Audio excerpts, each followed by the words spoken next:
Les épîtres générales.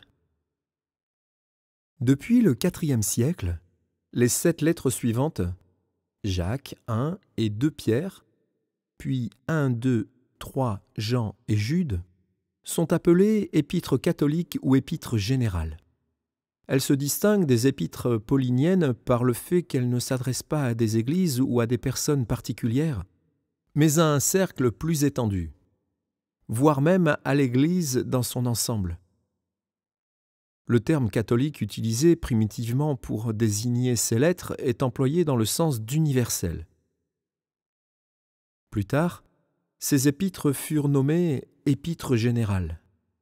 D'aucuns ont objecté que Jacques, 1 Pierre, 2 et 3 Jean n'étaient pas vraiment des épîtres générales, parce que l'objet de leur enseignement était trop limité.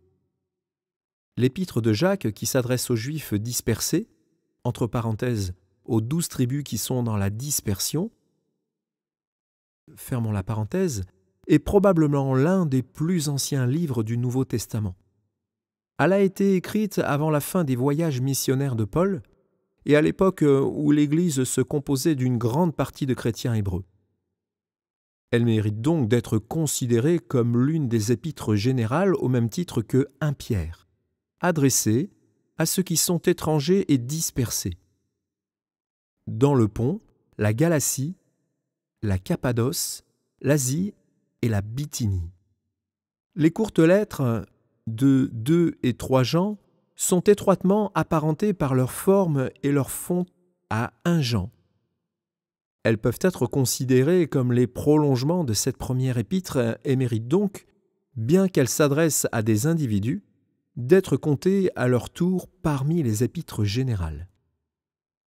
Du point de vue doctrinal, les épîtres générales sont aux épîtres pauliniennes ce que l'évangile de Jean est aux évangiles synoptiques.